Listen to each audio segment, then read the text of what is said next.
Hey guys, so I promised you guys about a week ago that I would do a video about basically what I've been struggling with health-wise. For all of you people who don't know, I have sickle cell anemia, which is basically a blood disorder. It means that I have less red blood cells than other people, and it also means that I have abnormally shaped red blood cells. So normal red blood cells are round and pretty much perfect, but mine are like a half moon shaped. So yeah, that means that I don't get as much oxygen as other people do circulating around my body. Therefore, I'm pretty much always out of breath. I can get organ damage very easily, and the third thing that used to happen a lot actually, and I'll explain why, is pain, because your cells, well, my cells will get stuck inside of my veins around my body, and it's just not a good situation. So I've had it all my life. It's a genetic disorder, so I've had it all my life. And I actually discussed the whole thing in detail and kind of my past history in detail, because I've had one hemorrhage, one brain surgery. No, okay, let me do them in order. One brain hemorrhage, 2 strokes, and 1 surgery. So I explain all of that in detail in a video on my beauty channel, because I didn't have this channel before. So I will link it in the bottom bar if you guys are interested. But basically I did just explain how it all works. Anyways, so after I came out of my surgery, I was told by basically all of the specialists that were around me, because I saw so many doctors, and they all said that I needed to get blood exchanges every month. It's kind of talked about in my old video, but basically I've always hated getting blood. I don't believe, well, I didn't believe in blood transfusions or anything like that. I'd rather have my own blood, and still to this day I would rather have my own blood. But once I started blood exchanges, I noticed a big difference in my life. First of all, I could do basically normal things. I do get out of breath a lot quicker than other people do, but I could do normal things like run up the stairs and not be like dying on the ground.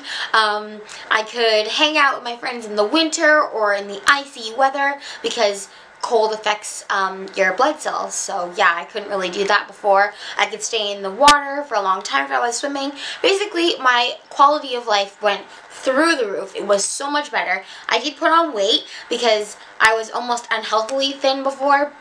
I had basically, how do I describe it?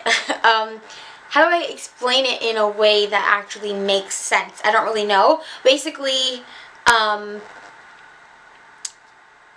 blood cells affect where things go in your body, and because my blood cells were basically all half moon shaped, they weren't carrying the amount of fat that normal red blood cells carry, and I didn't really realize this. So that's the only negative side of blood exchanges for me, because they have, well, there's 2 negative sides.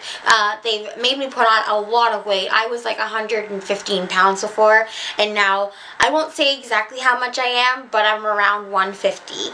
So 150, 155. So yeah, I did put on a lot of weight. I was at a stage where I was really healthy in terms of my weight, but then after that I just kind of got overweight. So I really need to focus on that. But yeah, and then the other negative side of blood exchanges is the fact that I have to go every month to month and a half. If I stretch it to 6 weeks, okay, my doctor originally had me on every 4 weeks. If I stretch it to 6 weeks, then I can definitely feel a difference. I feel a lot more unhealthy, and I just can't do the normal things that I do now, and also I start to get pain all the time like I did when I was a child. But if I go every 4 weeks, then I get, you know, I don't have any of that feeling. Every 5 weeks is where we're at right now, and I'm very happy with that. We tried every 6 weeks, and that did not work.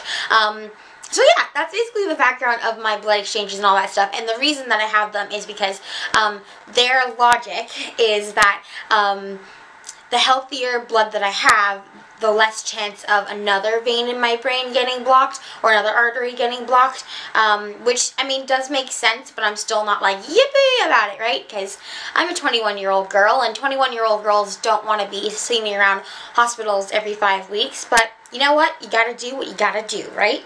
So yeah, that's basically the general history of my life and of how I ended up getting into the blood exchange program. So I've always had bad veins since I was about 2 years old, probably since I was born. Whenever I did go into the hospital, I was telling you in the other video, you guys really need to see this video because I explain a lot of things in that video. It's pretty lengthy, but I feel like you guys get to see the full me and you get to see all the things that you're probably going, what about right now? Basically,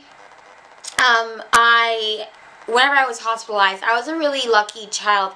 I could basically manage my pain at home. I know that other sickle cell patients aren't that lucky. They're in hospital all the time.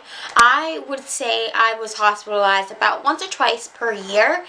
There were some stages like in my life when I was like 8 to 9 that I was hospitalized a lot more, and there were also stages when I was hospitalized a lot less. But basically, that would be the average, I would say. So I was pretty lucky because most people, like, some people I know actually go into hospital like at least once a month, and I think that's so sad. So it gets me really emotional, so I'm not even going to think about it, but yeah. So whenever I was hospitalized as a child, I would have to basically show the nurse where my good vein is. My good vein is right here in this arm, and there are times that I've been poked, I kid you not, in the hospital. This isn't even about my blood exchanges. In the hospital, like 10 times, just so that they can get a good vein. Like, my veins are so bad. But yeah, so when it came to getting blood exchanges, the first time that I had a blood exchange was in the hospital. And they did it through a femoral line, which I don't know if this is getting too personal here, but yeah, basically your femoral artery is right by your groin. So yeah, they put in a femoral line and they did it, and it was fine. It was painful going in, but once you actually have it in, you don't need to worry about it because you don't feel a thing when your blood's getting exchanged.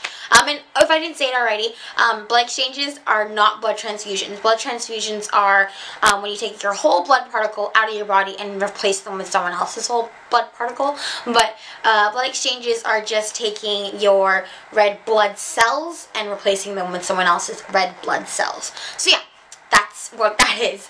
Or you can do it with any part of the blood particle, but I do red blood cells. So yeah, so getting back to the point here, I had 2 blood exchanges in the hospital, and they were both done by femoral, what do they call them? I don't know, line, I guess you would say. And then my first blood exchange out of the hospital was in August, and 2010, August 2010, and I know that I had it as a temporary line. A temporary line goes basically wherever you want it to go, but they like to put them up by your chest. Because those are good arteries apparently, and yeah, makes sense, I guess. So I definitely had it by the chest. Oh, why am I pointing to this side? It's this side. There's like a little scar there too, actually, where I had 2 temporary lines. I had one temporary line in August 2010, and then I had one temporary line in June of 2012. So I'm gonna basically fast forward through time because all the blood exchanges would go fine.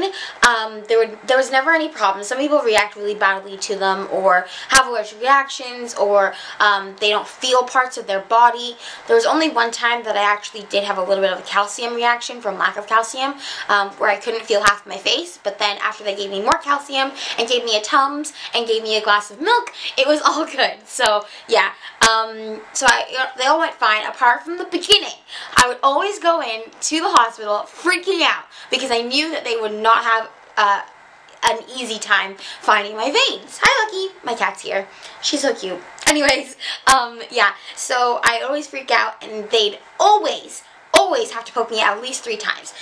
They ended up finding pretty good veins in my hand, the return, because apparently they can't do it in the same arm because then you're just gonna take out blood and then take out the return blood. Does that make sense? I hope it does. So they find good hands.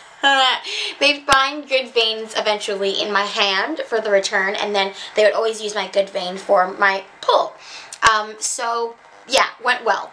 Then in about April of this year, I went for my, I would call it the changer, the life changer blood exchange, because I went right before a vacation with my family, and I knew that I didn't want it to go badly because then my vacation would be, you know, affected and all that stuff. So I went with the best intentions, knowing that this would go well, and it went horribly. They poked me 11 times. I'm not joking. I counted, and they even called an IV nurse, and I will never forget what the IV nurse said. The IV nurse, you think, would be good at finding places because they have to do it all the time with IVs.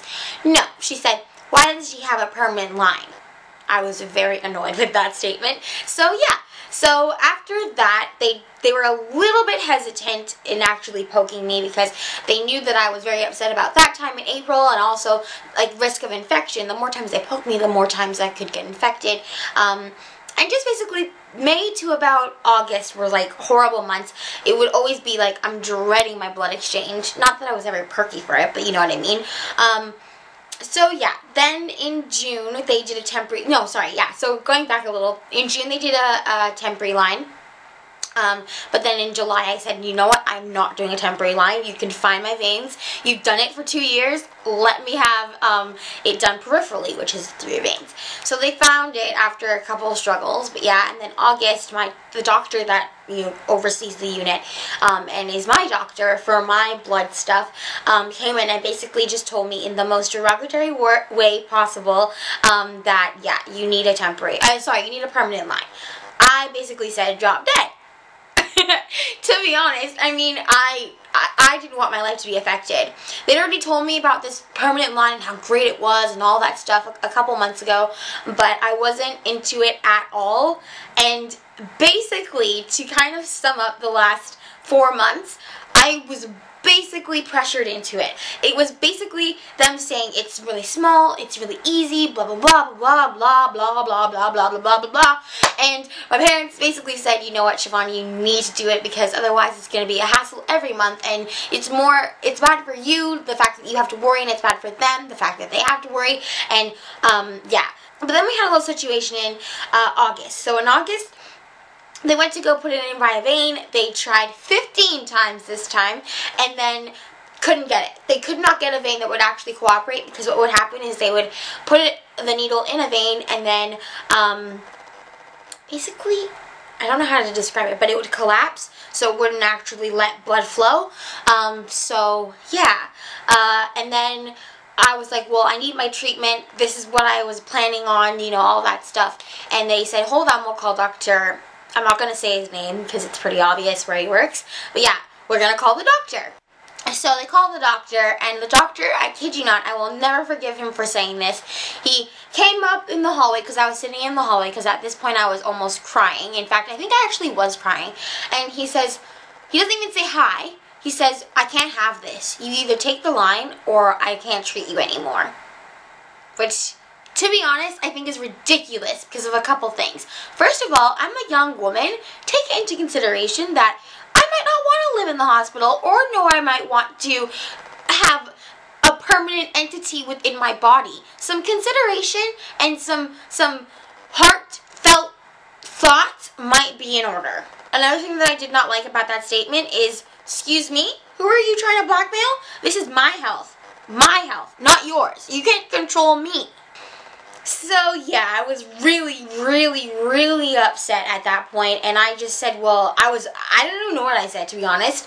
I was very, very unhappy, so unhappy that I called the nurse manager, and I said, you know what, this is ridiculous. No one's listening to my point of view. The fact that I'm 21 years old, I don't want something in me for the rest of my life, because they said it's going to last like 25 years, supposedly. I doubt that, but okay. So I told her all that, and she was really nice and understanding, and we basically kind of left it as, give me some time to think about it. Then my health started deteriorating because I didn't get my August treatment, and September I didn't get my treatment either. So yeah, it basically just started deteriorating, and then eventually my parents just said, like, it's either that or kind of die, and they didn't say it in a mean way, but they basically said, like, your health will eventually deteriorate so much that you could have another stroke. And there's always a chance with stroke that you can die. And in 2010, when I had my stroke, my second stroke, I was very close to death. So I don't ever want to be in that situation again. And especially, I thought about going into that situation again and then actually, be thinking, if only it had the permanent line, then I wouldn't be in the situation. I mean, you never know. I could have a stroke right here, right now, but there's a significant difference if I have this and I can have blood exchanges and keep healthy. So basically, it was kind of just like pressure and didn't want to be sick all the time anymore and all of that stuff that just led me to get my permanent line. But I've talked so long in this vlog, so I'm going to show you guys the permanent line and explain the whole process in another one. So it's going to be part 2 because I don't want this to be like 5 years long. So this is part 1. And if you want to keep watching part 2, then I'll have an annotation in the corner as well as a link in the bottom bar below. Okay, so I hope you guys enjoyed that part 1 video, and I hope this is a cliffhanger enough that you want to hear about my permanent line and where it is and all that stuff. Okay, bye!